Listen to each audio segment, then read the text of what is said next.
je suis contre l'éducation religieuse et juste la religion dans sa globalité. Il me voit quand je fais des bêtises. Par contre, quand j'ai besoin de lui, Allah, il n'y a plus personne. Allah, il est plus là. Allah, j'ai arrêté d'y croire. J'étais en mode frère, c'est bon, ça sert à rien. Ça fait 15 fois que je l'appelle. Depuis que je suis gamine et tout, je suis là, je prie et tout comme une malade. Je faisais le ramadan à 12 ans et il a jamais été là pour moi. Du coup, j'étais en mode, vas-y, c'est bon, je vais me débrouiller toute seule parce qu'il lève pas le petit doigt. Voilà ce que ça donne. Vous avez l'exemple pur et dur d'une personne qui a une conception sur la religion totalement altérée, étant donné qu'elle a construite exclusivement sur base de la transmission religieuse qu'elle a reçue par ses parents. Malheureusement, elle n'a cherché aucune profondeur, ni même la superficie, et finalement, elle se retrouve dans un fléau assez récurrent. Elle penche sa perception sur l'islam culturel et non pas sur l'islam tel qu'elle est. Pour preuve, elle n'a aucune connaissance sur le sujet, et ce même au moment où elle s'autodéfinissait musulmane. Que je m'excusais auprès de Dieu de m'être fait V, genre c'est pas une masse. Elle n'a aucune base, et le pire c'est que je ne pense même pas que ce soit de sa faute parce qu'on lui a très mal enseigné, et à son tour elle ne s'est pas renseignée pour tenir ce genre de propos. Et Lila, quand bien même ta notion du respect elle est assez inexistante en général envers toi-même, etc., tu ne devrais pas, par respect pour la religion au moins, t'autoproclamer avoir été musulmane pour par la suite mettre en avant des faits qui sont assez faussés, étant donné que les fondations tu ne les as même pas.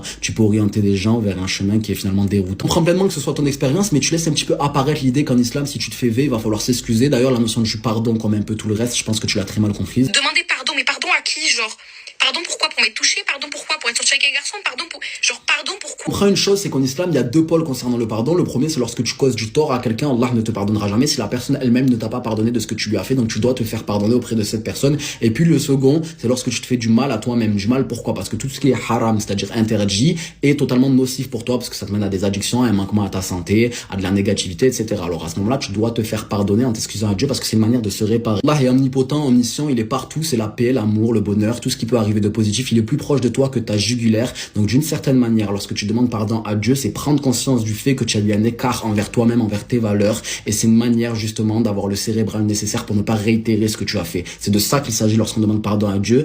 En fait, Dieu, il a pas besoin de nous, c'est ça que tu dois comprendre. Il veut juste notre bien, et c'est pour ça qu'il nous oriente et il nous guide de manière à rester cadré. L'être humain, par nature, s'il n'est pas cadré, il est ingérable et il finira par se consumer lui-même. Donc lorsque tu demandes pardon à Allah, l'issue favorable, tu la pioches exclusivement pour toi, parce que ça va juste te permettre de pas retourner dans quelque chose de dévastateur. Là, je sais pertinemment que dans ta tête, t'es en totale contradiction en te disant mais c'est totalement absurde, pourquoi ce serait néfaste pour moi de relationner avec un garçon de manière hors mariage, t'en as fait les frais. Mais malgré ça, tu ne vas pas le comprendre parce que je suis dans une fenêtre et tu en es dans une autre. On n'a pas la même vision sur les choses, on n'est pas placé sur le même angle, mais je suis juste en train de t'expliquer que tu n'as aucune valeur religieuse parce que t'es vraiment pas passé par là. Sache-le, t'es passé par l'islam culturel et ce n'est pas de ta faute, d'accord? Mais la réalité, c'est que ce qui en devient de ta faute, c'est de proclamer ça comme la religion alors que ça ne l'a jamais été. Pour conclure, à l'avenir, je te suggère de ne pas te faire passer pour la personne que tu n'es pas. On a été dans le même établissement scolaire, on s'est même côtoyé et tu n'as pas toujours eu le meilleur comportement, tu as très peu été la conséquence et souvent la cause. Dois-je